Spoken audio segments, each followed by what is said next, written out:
Selamat malam Bapak Ibu yang dikasih Tuhan.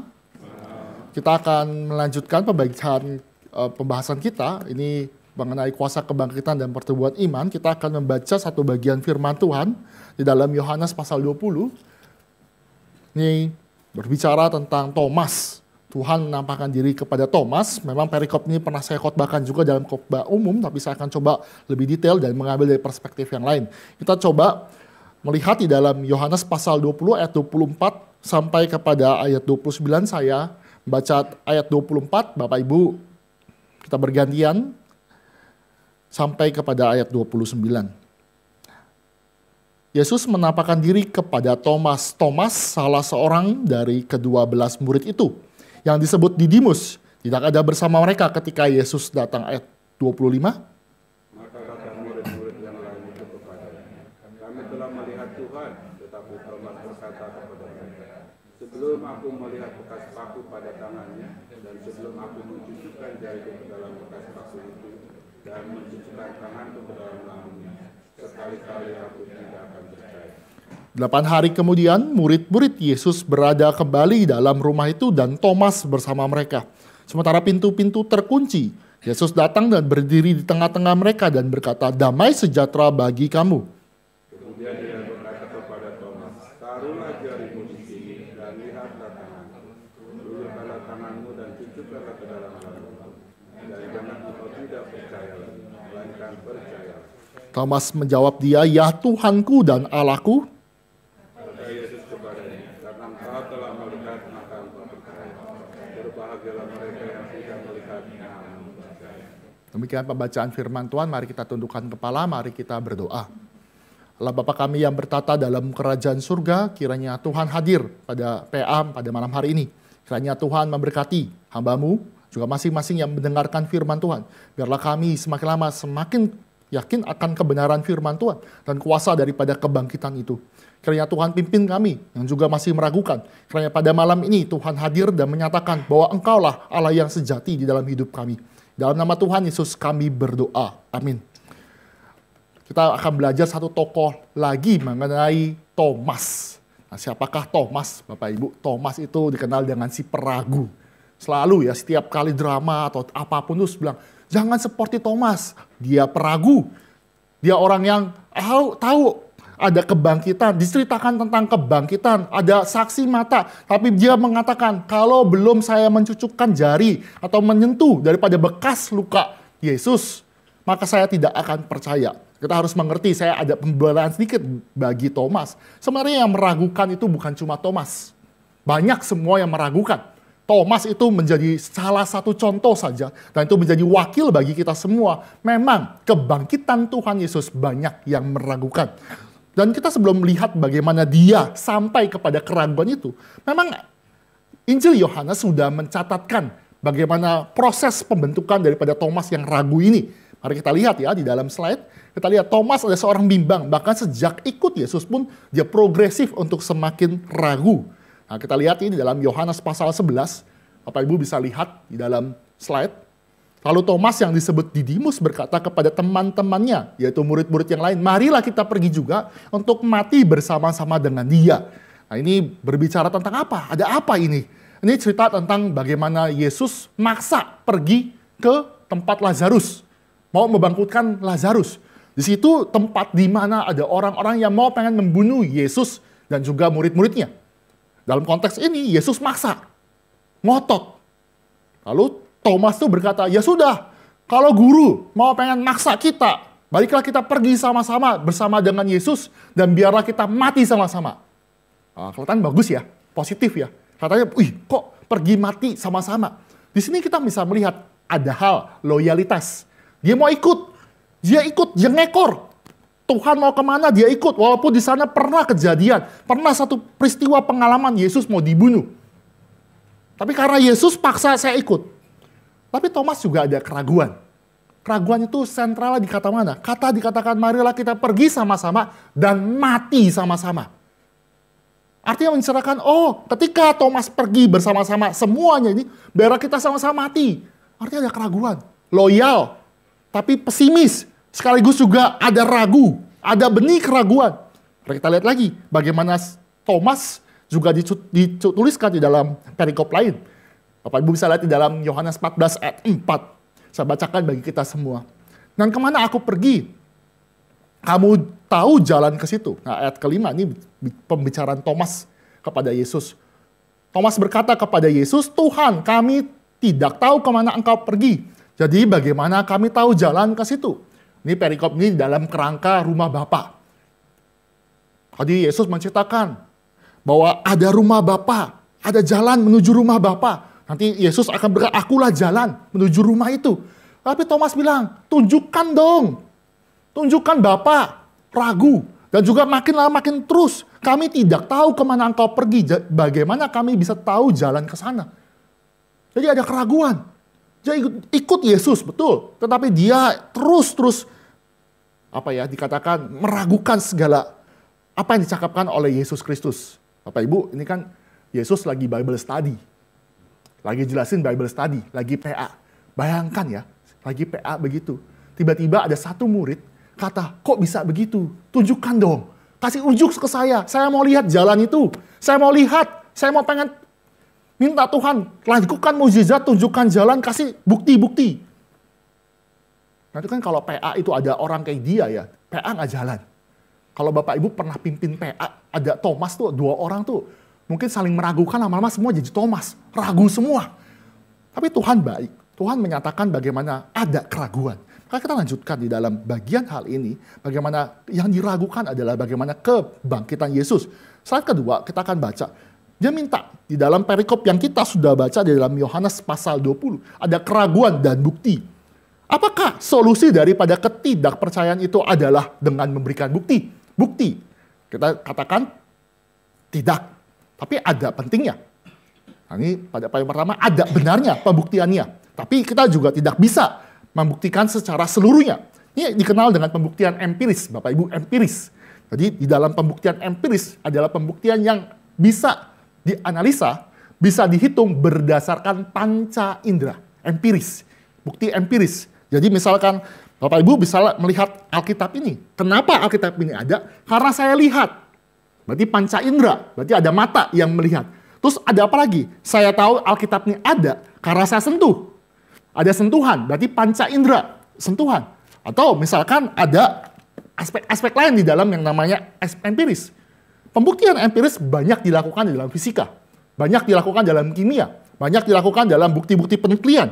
Jadi kita bisa hitung bukti-buktinya, ada struktur, ada yang dilakukan sehingga bisa dilihat dengan mata, lihat dengan indera penciuman, bau, perubahan kimia terjadi, bau yang terjadi. Nah, itu adalah bukti-bukti empiris, bukti-bukti yang ada di dalam konsep pada Thomas itu. Kebangkitan Tuhan Yesus masuk ke dalam bukti empiris. Kalau saya nggak sentuh, kalau saya nggak lihat, kalau nggak saya peluk, kalau nggak saya mencium mungkin bekas lukanya, mencium bekas darah atau apapun itu, maka Thomas berkata, aku tidak akan percaya. Tapi pembuktian empiris itu ada keterbatasan. Bukti empiris itu ada keterbatasan. Karena kalau misalkan segala sesuatu harus dibuktikan di dalam bukti empiris, pernyataan itu juga pernyataan bunuh diri. Bapak Ibu, maksud saya, kalau segala sesuatu harus ada, kalau ada bukti empiris, maka ide pun tidak bisa dibuktikan. Betul ya? Pernyataan saya pun juga tidak bisa dibuktikan. Karena pernyataan bahwa segala sesuatu harus dibuktikan dengan cara empiris, maka pernyataan yang saya barusan bicarakan juga tidak bisa dibuktikan. Sebagai contoh ya Bapak Ibu, manusia bisa salah. Betul ya? Benar ya? Manusia bisa hilaf, betul ya? Manusia bisa hilaf. Manusia bisa hilaf, apalagi kalau misalnya masuk ke dalam doktrin Alkitab. Kalau manusia itu bisa salah, terus Alkitab itu ditulis manusia, maka kesimpulannya Alkitab salah. Betul dong? Secara logika, sederhana. Kalau manusia itu bisa salah, ada kehilafan, dan Alkitab itu ditulis oleh manusia, maka kesimpulannya Alkitab bisa salah. Tetapi pandangan atau kesimpulan itu salah. Kenapa? Kesimpulannya itu tidak sesuai. Kenapa? Kalau dikatakan bahwa manusia bisa melakukan kesalahan, manusia tidak lepas dari kehilafan, pernyataan itu pun pernyataan bunuh diri. Berarti pernyataan itu adalah pernyataan manusia bisa salah. Berarti pernyataan itu pun juga bisa salah. Karena beberapa kasus kita tahu bahwa ada tulisan-tulisan manusia yang karyanya baik. Bapak Ibu, kalau kita katakan kalau misalkan manusia bisa salah, maka nggak ada yang namanya matematika. Nggak mungkin ada 1 tambah 1 sama dengan 2. 2 tambah 2 sama dengan 4. Nggak mungkin. Karena kita tahu bahwa manusia punya kemampuan juga melakukan yang benar. Dalam konteks Alkitab jelas bahwa manusia itu bisa melakukan yang benar. Maka Alkitab itu tidak bersalah pada dirinya. Saya balik lagi ke dalam hal ini. Bukti empiris. Tapi bukti empiris tentu ada keterbatasan. Maka kita masuk ke dalam pendekatan yang lain. Bagaimana membuktikan kebangkitan Tuhan Yesus. Bagaimana membuktikan pada zaman sekarang kalau perlu. Bagaimana fakta bahwa Yesus Kristus itu udah mati, bangkit. Dan itu terjadi ribuan tahun yang lalu. Bapak Ibu, kita mesti masuk ke dalam pendekatan secara forensik. Cara forensik. Forensik dipakai di dalam yang namanya orang-orang polisian. Kriminalitas terjadi, maka apa yang dilakukan oleh para polisi dan juga laboratorium adalah mencari bukti-bukti dengan cara apa? Dengan melakukan suatu rekayasa, melakukan sebuah simulasi. Sebagai contoh, jika ada kasus pembunuhan, bayangkan kalau ada kasus pembunuhan dan tidak ada saksi mata, tidak ada CCTV, maka bukti empiris sulit dilakukan. Maka polisi akan melakukan apa? Suatu rekayasa, misalkan contoh, posisi misalkan keadaan matinya bagaimana? Apakah ditusuk? Apakah dia tertikam? Kalau misalkan dia tertusuk karena ditusuk bagian depan, ada kemungkinan bunuh diri. Tapi kalau ditusuk di belakang, tidak memungkinkan. Itu ada bukti-bukti dari hasil forensik. Contoh lain, misalkan tabrakan, Bapak Ibu. Kalau tabrakan tidak ada yang lihat. Tidak ada yang ketahuan siapa yang salah atau enggak. Polisi bisa mencari dengan bukti forensik. Contoh ya, siapa yang salah atau tidak salah adalah, ada nggak tindakan pengereman? Biasa kalau Bapak Ibu ada pengereman, biasanya ada bekas ya. Di jalanan tuh ada bekas bukti pengereman. Ada bukti-bukti yang lain. Kalau itu terjadi pengereman dan memang tidak mungkin terjadi terelakkan karena mungkin jalanan yang masalah apa, maka terjadi kecelakaan. Polisi bisa menarik kesimpulan. Dari kejadian yang sudah terjadi, dia bisa tarik kesimpulan dari dampak atau efek langsung daripada kejadian itu. Sama, kebangkitan Tuhan Yesus pas ketika Yesus bangkit tidak ada yang lihat. Ingat ya? Yesus bangkit dulu, baru perempuan-perempuan melihat. Maka pendekatan empiris tidaklah menjadi satu-satunya cara membuktikan Yesus bangkit. Ada clue-clue, ada something clue, bahwa di dalam yang namanya pembangkitan Yesus itu terjadi. Clue, contoh, mayat Yesus tidak ditemukan. Salah satu clue, bagaimana mayat tidak ditemukan, ada kemungkinan Yesus itu bangkit. Lalu apalagi? Ada penampakan demi penampakan. Bahkan waktu saya mengisi remaja kemarin, ada orang yang berubah. Dari yang bebal, dari pembunuh bernama Paulus, berubah.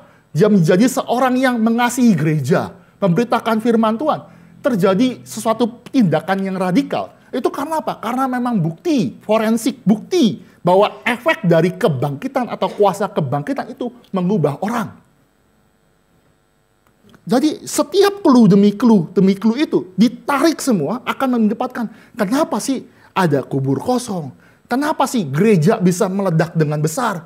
Kenapa sih yang namanya murid-murid melihat ada penampakan? Kenapa sih ada Paulus, ada saudara-saudara Yesus yang sebenarnya melawan Yesus sekarang bertobat jadi soko guru? Kesimpulan-kesimpulan itu ditarik. Kesimpulan kecil itu ditarik.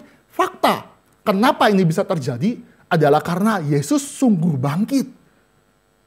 Jadi kita harus lihat di dalam pendekatan yang lain. Jadi jangan terjebak di dalam pendekatan yang namanya pendekatan yang dikatakan secara empiris saja.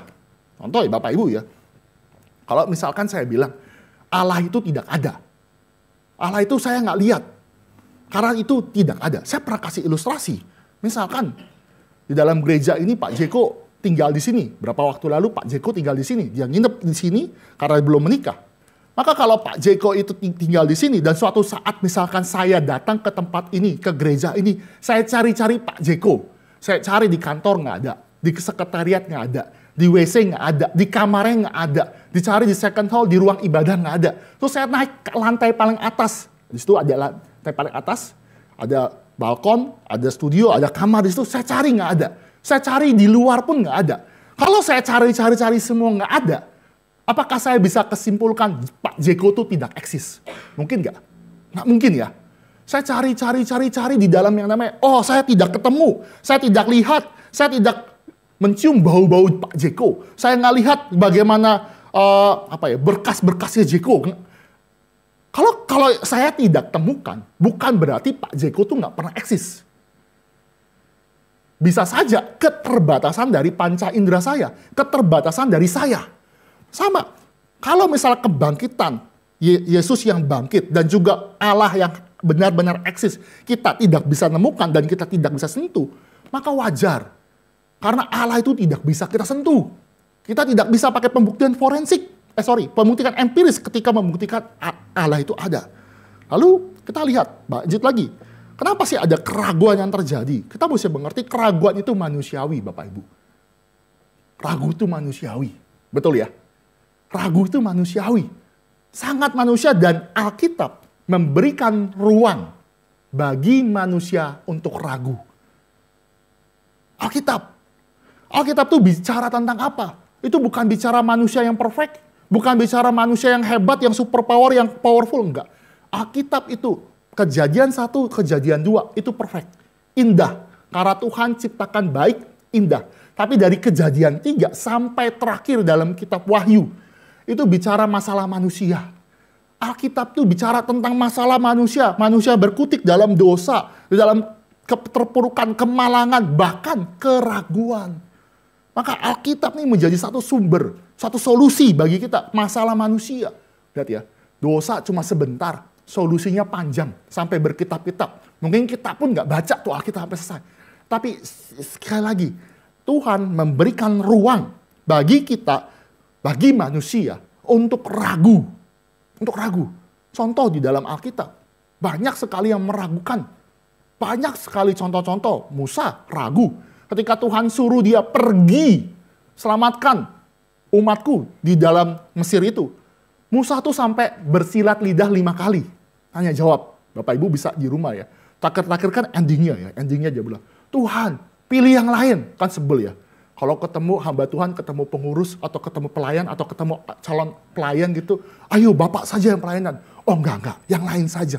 Udah dijelasin secara teologis, ujung-ujungnya terakhir, sudah yang lain aja. Saya nggak fasih, saya nggak punya talenta. Sebel. Tuhan juga sebel. Musa bilang, saya nggak fasih lidah, tapi dia bisa argumen sama Tuhan 5 kali. Berarti kesimpulannya apa? Dia punya talenta. Dia punya kemampuan untuk berdebat sama Tuhan. Kasih argumentasi sampai 5 kali. Dan Tuhan akhirnya marah, pergi. Bukankah saya utus abangmu, Farun, menemani engkau menjadi juru bicara. Lihat, ragu. Bahkan Musa pun juga bukan hanya ragu. Dikatakan dia minta tanda. Tuhan, tanda dong. Akhirnya tandanya apa? Apa tuh ular dilempar, tongkat jadi ular, dan juga kusta. Itu tanda. Banyak sekali tanda. Karena manusia itu memang meragukan. Allah hadir, dan banyak sekali manusia meragukan apakah benar Allah hadir. Contoh paling tanda yang paling yang sering dipakai juga ya. Itu Bapak Ibu tahu yang namanya Gideon. Tahu ya Bapak Ibu. Dalam Hakim-Hakim tuh Gideon tuh minta tanda. Tuhan, kalau engkau sertai saya, sekarang kita uji. Ujinya tuh keterlaluan loh. Keterlaluannya gimana? Biar besok pagi saya taruh bulu-bulu.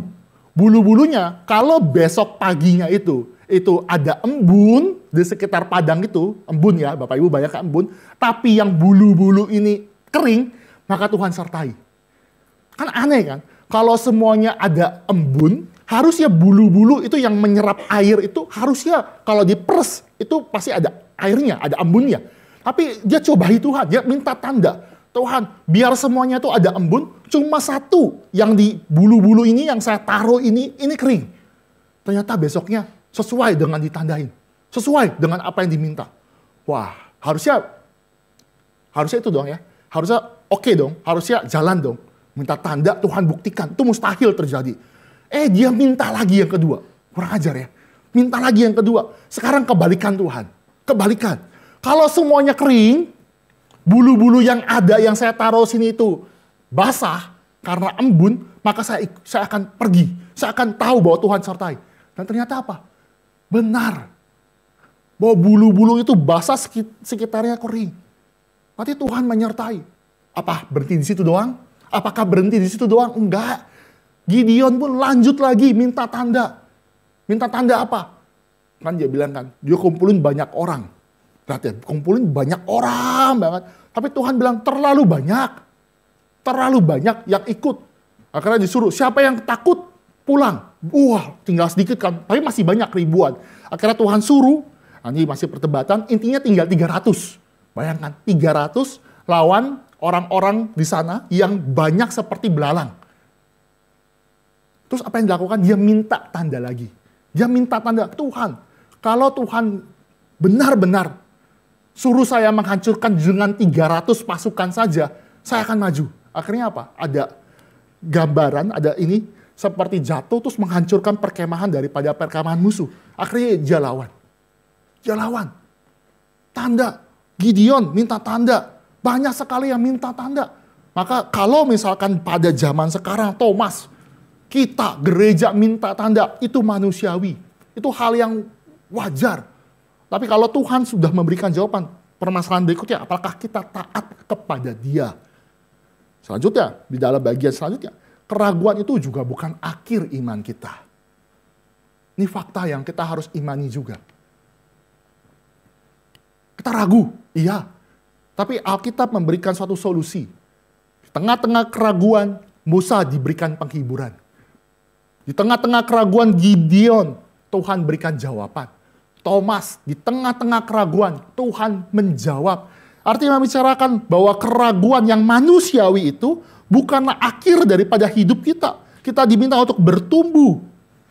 Tokoh Alkitab pun juga bertumbuh. Dan kita diminta bertumbuh sehingga iman kita bertambah. Pertumbuhan iman karena kuasa kebangkitan itu terjadi. Bertumbuh, beriman. Ini NRITC 1.600 orang kumpulin. Itu berat Bapak Ibu. 1.600 Pak Franky bilang itu high season ya itu. 1.600 kumpulin orang. 1.600. Banyak. Tapi itu menjadi satu pemikiran bagi kita. Bagaimana kita mau gak ikut sama Tuhan. Tuhan akan bimbing kita. Bisa untuk melakukan pekerjaan Tuhan. Kalaupun ada hal-hal yang tidak kita pikirkan, kita tahu Tuhan punya rencana lain. Banyak. Supaya kita gereja semakin bertumbuh. Ada kekhawatiran, ada hal yang terjadi. Tetapi kekhawatiran terjadi, keraguan terjadi, tanda-tanda mungkin kita minta. Tapi sekali lagi, Bapak Ibu, ini bukan akhir. Tuhan akan bentuk kita. Tuhan akan bentuk kita. Contoh ya, misalnya Tuhan pernah pakai di dalam sejarah itu namanya C.S. Lewis, Bapak Ibu. C.S. Lewis itu penulis dari Chronicles of Narnia dan juga penulis buku yang Kristen, yang baik sekali, Mere Christianity, Script Tape ya, itu terus juga The Great Divorce, itu bagus sekali buku-bukunya, buku-buku yang dipakai. Karena kenapa? Karena sebelumnya dia adalah seorang ateis dan dia memang adalah seorang yang belajar di dalam dunia literatur. Jadi mungkin C.S. Lewis kurang terkenal. Dia teman baik dengan penulis dari Lord of the Ring. Teman baik. Dia temenan baik sama The Lord of the Ring, si Tolkien itu. Sama-sama di dalam dunia zaman itu ada dua tulisan yang baik, dua raksasa di dalam yang namanya literatur. C.S. Lewis termasuk salah satunya. Dia bikin literatur, tapi sebelumnya dia meragukan, adakah Allah? Apa mungkin ada Allah? Sekarang ya, banyak kutipan-kutipan yang dipakai C.S. Lewis. Kalau di dalam perdebatan, di luar sana, kalau udah kutip C.S. Lewis, selesai.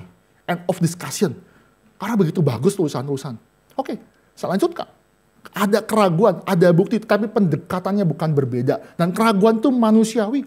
Dan pada hal itu, C.S. Lewis, Thomas itu Tuhan anugerahkan. Tuhan berikan anugerah. Dengan pertemuan daripada Yesus yang hadir di dalam ibadah, di dalam hari Minggu kedua. Yesus hadir.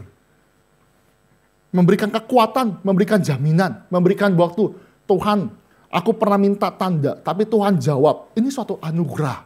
Nanti kita akan bahas lebih lanjut. Tapi saya mau mengatakan, kalau ada tanda paku pun ya, tanda paku ya. Ini bagian ketiga, poin ketiga ya. Tanda paku pun juga bisa menjadi jaminan sebenarnya. Tanda paku itu jaminan bahwa Allah kita adalah Allah yang pernah terluka. pernah tersakiti karena kita. Ini bukti cinta kasih. Saya waktu saya sekolah minggu ya, itu kan malas lah. Nunggu udah datang pagi, pulang paling malam karena nunggu papa saya hitung duit. Otomatis tempat tongkrongan itu nggak ada. Nggak mungkin jajan, nggak punya uang. Akhirnya apa? Putar-putar gereja lama-lama bosen. Akhirnya nongkrongnya di mana? Di perpus. Di perpus itu, tau nggak? Saya baca ya, ini kan cuma artikel atau misalkan cuma kisah-kisah yang inspiratif aja. Saya baca, satu kali saya ketemukan. Kisah apa? Kisah ada seorang, nah ini mungkin juga pernah tahu juga ya, seorang itu malu sama orang tuanya. Malu karena mukanya terbakar. Nah, singkat cerita tahulah, itu gara-gara apa? Waktu kecil terjadi kebakaran, mamanya tuh selamatkan si anak ini, sehingga luka bakar tuh ada. Baru dikasih tahu karena mamanya sebel pas lagi remaja, sebel. Kenapa sih mama saya jelek sekali? Akhirnya dikasih tahu mamanya bahwa itu terjadi karena saya mengasihi kamu. Dan mungkin ini satu gambarannya. Kenapa Yesus mempertahankan bekas luka? Karena kita. Kenapa Tuhan mempertahankan suatu yang kecacatan, suatu hal yang nggak bagus zaman sekarang, suatu bekas luka, bekas lambung, bekas tertikam. Karena apa? Ini bukti bahwa saya, Kristus itu mengasihi kamu. Mengasihi kamu ketika kamu melakukan saya. Bukti cinta kasih yang luar biasa yang terjadi. Ini suatu hal yang indah sekali. Karena bekas luka itu menjadikan cinta kasih yang luar biasa. Dan ini juga bukti bagi orang-orang di luar sana. Bahwa tanda paku yang dipertahankan ini adalah jaminan bagi kita. Kristus itu hidup. Jaminan. Suatu hal yang indah. Ini mau bicara semua keraguan, bukti-bukti. Walaupun memang tanda paku tidak bisa menjelaskan seluruhnya. Tetapi kalau kita beriman, tanda paku itu menjadi kekuatan bahwa Kristus sungguh hidup. Sungguh, Kristus yang sama yang mengasihi kita. Juga adalah Kristus yang juga benar-benar nanti akan menjemput kita ketika kita mengalami kematian. Kristus yang sama. Menjamin kita ketika hari kiamat tiba, kita mendapatkan tubuh kebangkitan. Karena apa? Karena Kristus sudah bangkit. Jaminan ini. Satu jaminan yang begitu indah. Ini yang kita bisa lihat ya. Nah maka keluar ya, ketika Thomas itu bertemu dengan Yesus dan minta cucukan daripada jari. Akhirnya Thomas tuh berseru di dalam pernyataan yang indah sekali di ayat 28. Thomas menjawab dia, ya Tuhanku dan Allahku. Suatu pengakuan iman yang indah. Bapak Ibu, kita mesti lihat ya. Ini ada apologetik dari Muslim datang ke Indonesia. Ada yang tahu gak? Yang lagi mau datang. Zakir Naik. Dia mau datang lagi. Dia mau pengen kasih speech. Salah satu yang dikatakan adalah buktikan bahwa Yesus itu Tuhan dari perkataan dia. Buktikan secara literal Yesus itu adalah Tuhan dan Tuhan itu menyembah, minta kita ini sembah dia. Buktikan. Salah satu ayat yang bisa kita pakai adalah pengakuan Thomas. Ya Tuhan, ya Allahku, kata Tuhan kurios bisa mengacu kepada manusia. Tetapi kalau ya Tuhan dan Allahku, Allah itu mengacu suatu dietas, suatu yang ilahi berarti berkata bahwa ini adalah pengakuan bahwa Yesus bukan sekedar Tuhan, dalam itu Tuhan saja, tetapi dia juga Allah yang punya keilahian. Ini pengakuan suatu argumentasi yang bisa kita pakai. Mungkin orang di luar sana akan membalas, itu kan cuma pengakuan Thomas. Nggak perkataan literal, Yesus tuh minta untuk sembah. Yesus tuh nggak pernah literal minta dia itu adalah yang namanya Tuhan dan sembahlah dia. Tapi kita mesti lihat, Tuhan Yesus tidak menolak pengakuan Thomas. Sekali lagi ya. Thomas ketika mengaku kepada Yesus, ya engkau adalah Tuhanku dan Allahku. Yesus tidak menolak pengakuan dari Thomas. Artinya di sini kita bisa mengindikasi Yesus menerima pengakuan itu. Bahwa benarlah dia adalah Tuhan dan Allah. Lagi pula ya, ini klasik ya, tapi sering sekali kalau Bapak Ibu bertemu dengan rekan-rekan yang dari Muslim, sering sekali katakan, kamu tuh harus melakukan kebangkitan, ragukan Yesus, ragukan apapun. Yesus tuh nggak pernah diminta disembah. Kita harus mengerti ya, kalau disembah, di dalam ilmu leadership ya, orang yang berkata, aku ini adalah ketua kelas, aku ini adalah pemimpin, ikutilah saya. Di dalam teori leadership, Maxwell atau apapun ya, dikatakan bahwa pemimpin yang bilang, kamu ikuti saya ini bos kamu loh. Sebenarnya dia lagi krisis identitas. Ya, ingat ya. Kalau dikatakan, kalau memang dia bos, dia berkata, semua ikut, betul ya? Tapi kalau dia berkata, saya ini bos, ayo kamu ikutin saya. Artinya dia sedang cari pengakuan diri bahwa dia ini adalah bos. Jadi ada krisis eksistensial yang terjadi oleh bos itu. Maka kalau ada leader yang berkata ini leader yang sedang dipertanyakan. Yesus itu tidaklah demikian. Yesus itu bukan krisis identitas. Dia itu tahu dirinya Tuhan. Dan dia tidak perlu berkata, aku ini Tuhan, aku ini Allah yang datang ke dalam dunia, maka kamu harus sembah saya. Enggak. Dia buktikan dengan cara bukti yang sebenarnya bukti dari apa yang dia lakukan. Apa yang dia lakukan. Dalam dunia, tidak ada, bahkan di dalam perjanjian lama pun jelas, tidak ada yang bisa mengampuni seseorang yang berdosa jikalau dari Allah. Yesus terang-terangan mengampuni orang yang lumpuh. Ada orang lumpuh berkata, berdirilah. Pertama kali dia kata, dosamu sudah diampuni. Semua orang marah. Akhirnya Yesus bilang, angkatlah tilahmu dan berjalan. Wow. Siapa yang bisa kasih pengampunan kalau bukan yang namanya Tuhan? Lalu Tuhan juga bisa hentikan badai. Dia bisa melakukan satu mujizat-mujizat yang luar biasa. Dia bangkit dan tidak pernah mati lagi.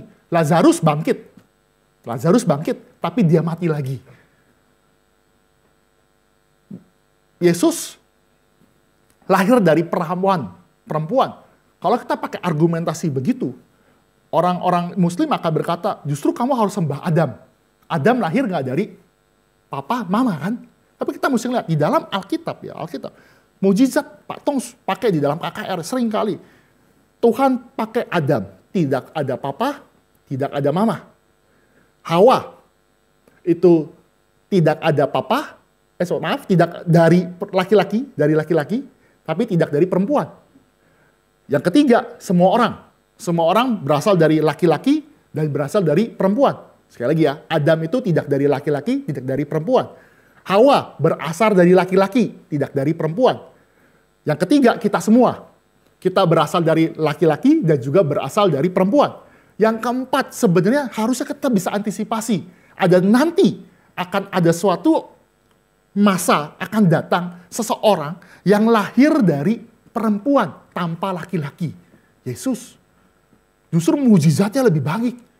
Bahwa Allah itu konsisten. Mungkin saya pakai ilustrasi yang lebih sederhana ya. Ini kan presiden kita Pak Prabowo ya, bukan Pak Jokowi lagi ya. Pak Prabowo. Misalnya Pak Prabowo itu melakukan sebagai presiden di dalam undang-undang, dia bisa melakukan suatu perintah untuk bisa memberikan gerasi. Bapak Ibu tahu gerasi ya? Ada terpidana mati, sudah divonis mati, biasanya kan vonis mati itu panjang.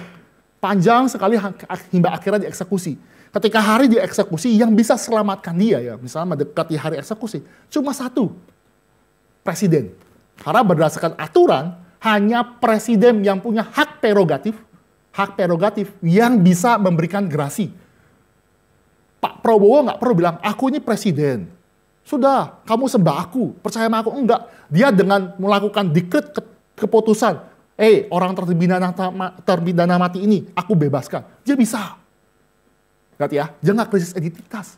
Atau misalkan Pak Prabowo sebagai pemimpin tertinggi, dia bisa komen, dia bisa perintahkan tentara, dia perintahkan kabinet, dia bisa mengatur kebijakan. Kenapa? Karena pemimpin tertinggi. Jelas, di dalam hal ini, konteks ini, apa yang dilakukan Pak Prabowo mencerminkan dia presiden. Sekali lagi ya, apa yang dia lakukan, Pak Prabowo lakukan adalah tanda dia adalah seorang presiden. Karena siapa sih yang bisa ngatur-ngatur tentara, panglima? Siapa yang bisa ngatur-ngatur kecuali presiden paling tinggi? Siapa yang bisa mengatur segalanya di dalam kekuasaan kedaulatan daripada Indonesia kalau bukan presiden? Jelas. Dalam konsep ini, Yesus Kristus balik di dalam analogi. Yesus bisa mengampuni dosa. Dia bisa stop badai. Dia bisa mengatur segala sesuatu. Kenapa? Karena dia Tuhan. Jadi sangat disayangkan kalau kita cuma minta bukti kalau Yesus tuh tuliskan bukti Yesus adalah Tuhan dan minta disembah. Kasian. Dia lebih rendah dari Pak Prabowo berarti. Saya lanjutkan ya. Slide terakhir ya. Apakah Setelah fakta-fakta yang sudah saya jelaskan semuanya, itu cukup buat kita percaya. Thomas itu ya, lihat tanda paku, lihat fakta kebangkitan, jadi percaya gak? Alkitab tuliskan jadi percaya, tetapi untuk bisa jadi percaya, itu anugerah Tuhan. Thomas itu dapat anugerah Tuhan luar biasa. Ada banyak orang minta tanda. Ada banyak orang di luar sana meragukan Tuhan. Tapi hanya segelintir orang saja yang Tuhan jawab. Tapi kalau Thomas ini Tuhan jawab, berarti Tuhan mengasihi Thomas. Tuhan mencintai daripada anak yang bebal, murid yang bebal ini. Sehingga dia menjadi percaya. Dan bukan hanya percaya saja, tujuan daripada Allah itu. Bukan buat kita percaya saja, penting percaya. Tapi dia berikan damai sejahtera bagi kita. Damai sejahtera. Kukaruniakan bagi kita semua. Ini peristiwa yang penting, kenapa? Peristiwa sejarah berbeda dengan peristiwa ilahi. Peristiwa kebangkitan bukan cuma sekedar sejarah saja. Peristiwa kebangkitan, Yesus bangkit bukan hanya tercatat dalam yang namanya literatur atau di dalam Alkitab saja, tapi memberikan dampak. Contoh ya Bapak Ibu, di dalam Indonesia itu setidaknya ada 2 peristiwa yang penting. Pertama, kemerdekaan, betul ya? Kemerdekaan dituliskan di dalam yang namanya buku sejarah. Itu bukan cuma sejarah, tetapi menjadikan efek bagi kita. Kita bisa bernegara dengan merdeka. Kita bisa mengatur negara kita sebagaimana negara merdeka. Karena apa? Karena sejarah terjadi, efeknya adalah seperti ini. Sejarah kemerdekaan. Lalu contoh lagi adalah pada tahun 98. Bapak Ibu yang mungkin sudah berada di dalam kondisi seperti itu, 98 terjadi kerusuhan dan terjadi kerusuhan. Ini Mei, baru sekarang Mei. Saya Trisakti Bapak Ibu. Jadi tiap tahun tuh ada seperti itu. Memperingati hari reformasi ya terjadi. Kenapa tahun 98? Itu peristiwa sejarah, tapi bukan cuma sejarah, tapi itu terjadi reformasi. Orde Lama dihancurkan, terjadi mahasiswa geruduk DPR, terjadi perubahan reformasi struktural. Ini bukan cuma sejarah yang dituliskan dalam buku, dalam Wikipedia atau Google, enggak. Tetapi itu berdampak bagi rakyat Indonesia. Maka, peristiwa kebangkitan bukan cuma literatur, cuma bukan berita-berita seperti di luar sana, tetapi berdampak dan berdampaknya jauh daripada peristiwa sejarah Indonesia saja. Tapi menyangkut pada hidup dan mati kita. Masuk ke dalam bagaimana Allah memberikan kasih karunia kepada kita. Dan Tuhan berikan kita damai sejahtera. Tuhan berikan damai. Tuhan berikan damai kita. Damai di tengah-tengah ketidakpercayaan, keraguan, keputusasaan, Tuhan berikan damai yang indah sekali. Dan damai ini lahir dan Tuhan berikan. Bapak Ibu kita mesti ngerti ya. Damai itu nggak bisa kita cari. Damai itu dikaruniakan dari Tuhan. Damai yang sejati itu hanya ada di dalam Tuhan. Maka ada lagu yang indah ya. Damai di hatiku bukan dari dunia. Tapi Tuhan. Dan kita menjadi milik Tuhan dan kita memiliki Tuhan. Tahu lagu itu ya, damai di hatiku bukan dari dunia. Itu kan menceritakan bahwa damai itu bukan kita peroleh, kita achieve, gagal. Tetapi damai itu kenapa? Karena Yesus bangkit, Tuhan buktikan. Dan dia bikin kita percaya, bukan hanya percaya tapi berikan damai. Sukacita loh, sukacita yang sejati, damai yang begitu indah. Kehadiran Tuhan itu memberikan anugerah. Kita bisa percaya, juga anugerah bagi kita. Bagaimana kita bisa mendapatkan damai. Memang di dalam Alkitab ya, menuliskan 2 kali pintu tertutup. Pintu tertutup. Mau menceritakan manusia itu sudah tertutup hatinya. Sudah tidak bisa lepas. Kabur dari Tuhan. Tidak mau cari Tuhan. Tapi Tuhan cari kita. Inisiatif dari Tuhan. Tuhan cari kita dan dia bukakan. Dan ini anugerah lah. Saya pernah khotbah yang beberapa minggu lalu ya tentang Thomas juga ya. Tuhan hadir di pintu tertutup. Yesus hadir. Dia lihat Thomas. Itu bukan kata-kata penghinaan. Thomas hadir. Bukan datang. Yesus itu hadir menghujat si Thomas. Caci maki Thomas. Enggak. Thomas itu diberikan penghiburan. Bahkan damai sejahtera. Indah ya. Ini kan Tuhan bisa marah ya. Tuhan bisa marah. Tuhan bisa emosi sama Thomas, tapi dia berikan suatu pastoral care. Pastoral ya. Thomas, percayalah. Jangan ragu lagi. Lihat bukti ini. Lihat. Bahkan dia berikan pastoral care kepada kita. Kalau kita tidak lihat. Kalaupun kita tidak lihat, berbahagialah. Berbahagia karena kamu tidak melihat, tapi percaya juga. Wah, satu orang yang indah sekali. Ini kadang-kadang gereja reform, kita mesti ada self kritik dan juga perlu ada suatu sukacita. Saya pernah, atau dikatakan ada teman saya pernah bilang gitu. Dikatakan dalam percakapan gitu, dibilang, kamu kenal Calvin nggak? Percakapan YouTube kenal Calvin. Dan dalam konteks tertentu kenal Calvin kan banyak konteks ya Bapak Ibu. Calvin teman saya, Calvin Pak Alfred saya bilang Calvin bangun. Calvin bisa teman saya, bisa kenal bisa teman sekolah, bisa tukang makanan. Calvin kan bisa banyak, ada konteksnya. Cuma orang reform terlalu dingin ya. Kamu nggak kenal Calvin, kamu nggak kenal Calvin, kamu nggak kenal. Kamu ini orang apa? Orang reform bukan. Calvin itu John Calvin, kan nggak nyambung Bapak Ibu. Ngerti ya? Kaku,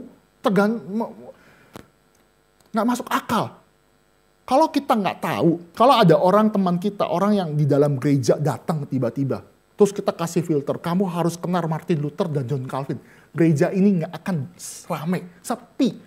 Justru kita hadir memberikan damai sejahtera. Kita terima dia orang-orang yang mungkin dalam pergumulan yang tidak percaya dan Tuhan izinkan keraguan itu ada dalam tubuh Kristus. Ada.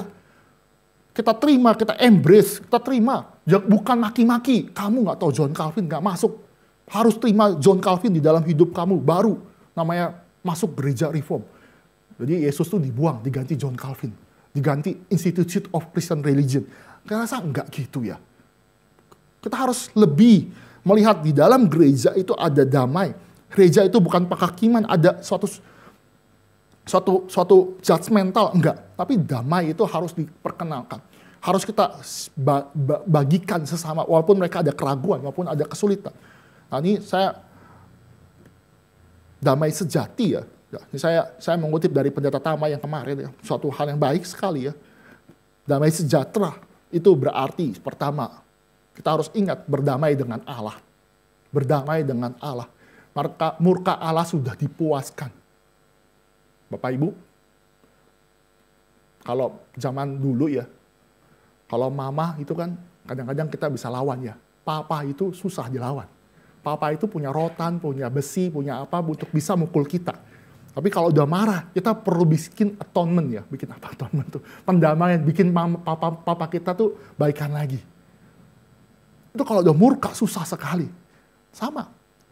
Tuhan berikan damai sejahtera bukan berdamai dengan yang lain, tapi berdamai dengan Allah. Tuhan, Yesus hadir, darahnya memuaskan murka Allah yang menyala-nyala. Murka Allah sudah dipuaskan sehingga kita bisa berdamai dengan Tuhan. Bukan saja berdamai dengan Allah itu, kita bisa memanggil Allah kita Bapa. Sukacita loh, sukacita. Itu hal yang indah sekali ya. Lalu, mengalahkan dosa, iblis dan maut. Damai kenapa? Karena musuh terbesar manusia, iblis, dosa, maut, sudah dikalahkan Yesus di atas kayu salib. Tanda paku menjadi bukti. Tanda paku menjadi suatu penjelasan dengan konkret. Kebangkitan dia mengalahkan maut. Karena orang benar ini tidak mungkin selama-lamanya ada di dalam dunia orang mati. Damai sejahtera yang begitu indah. Mengalahkan iblis, mengalahkan maut, mengalahkan semua. Ini juga indah ya, karena Thomas itu ya datang ke dalam gereja. Thomas itu bukan sebenarnya gambaran orang yang tidak kenal Tuhan, tetapi dia lagi bergumul dengan yang namanya damai sejahtera. Bagi dia damai sejahtera itu ya, damai sejahtera bagi Thomas. Damai sejahtera itu adalah Romawi dihancurkan, itu Israel dipulihkan sehingga jadi adidaya seperti zaman Daud dan zaman Salomo. Tapi Thomas diberikan penjelasan. Justru damai sejahtera itu adalah damai sejahtera iblis, maut, dosa dikalahkan total di atas kayu salib. Dan Thomas itu awalnya adalah orang yang tidak mengerti perjanjian Tuhan. Nubuatan mengenai Mesias yang harus mati di atas kayu salib menjadi orang yang percaya. Jadi kita harus tahu Thomas itu bukan orang yang ateis. Thomas itu bukan orang yang nggak ngerti kekristenan atau nggak ngerti Tuhan. Dia cuma bergumul. Dia cuma bergumul apa? Dia bergumul masih di dalam Old Covenant, perjanjian lama ya. Bagaimana dia lihatnya tuh Mesias politik. Sekarang geser bahwa Yesus yang sudah menggenapi perjanjian lama itu, sekarang justru mengalahkan musuh yang terbesar. Begitu, satu hal yang indah. Maka sekali lagi banyak yang bergumul loh. Yesus itu benar Tuhan. Yesus benar-benar adalah yang benar-benar mengalahkan musuh kita apa enggak? Sekali lagi, kita harus menguatkan dia, membimbing dia, kembali kepada kebenaran. Ada transformasi, ada ruang bagi kita untuk transformasi ya. Bagi orang-orang untuk transformasi terakhir ya, Pak Tama menjelaskan, kuasa melayani Tuhan dan diutus keluar. Sama ya, katakan dalam hal ini. Di perikop sebelumnya memang kelihatan ya, Tuhan utus sama seperti Bapa utus aku, dia di ayat 21, 22, dan 23. Sama seperti Bapa mengutus aku, sekarang aku utus kamu. Jadi damai sejahtera tidak pernah disimpan diri sendiri, tapi dibagikan kepada dunia. Damai sejahtera diutus keluar. Thomas tuh sekali lagi, pengakuan Thomas tuh menjadi kekuatan ya. Ya Tuhan, ya Allahku, bukan ya Tuhan, ya Allahku saja. Tapi dia berikan kekuatan, Tuhan berikan kekuatan. Bagi kita yang tidak lihat, percaya itu berbahagia. Sukacita kan ya. Thomas tuh dipakai Tuhan luar biasa dan akhirnya dia, ya memang rasul juga, dia salah satu rasul dan akhirnya Tuhan pakai di pelayanan yang Tuhan percayakan. Dia mati martir, tradisi dia mati di India, tidak tahu juga di mana, kita tidak tahu, tapi dia salah satu martir yang benar-benar melihat fakta kebangkitan, dia diubahkan dan di akhirnya hidup percaya kepada Tuhan. Salah satu ya, orang yang sudah Tuhan sentuh ya, dia akan hidup dipenuhi roh, dia hidup full of faith itu penuh iman ya, penuh iman. Imannya tuh full gitu ya. Iman berarti orang yang beriman itu kan seluruh hidupnya dipercayakan kepada Tuhan. Seluruh hidupnya ya. Berarti seluruh hidupnya diberikan, dipersembahkan, benar-benar sadar hidupku bukan hidupku lagi, tapi Kristus hidup dalam diri kita. Maka apa? Diserahkan seluruhnya kepada yang namanya Tuhan. Jadi percaya beriman itu bukan cuma ngomong tok. Contoh ya, ini penutup aja ya, contoh ya. Saya bisa naik mobil Bapak Ibu.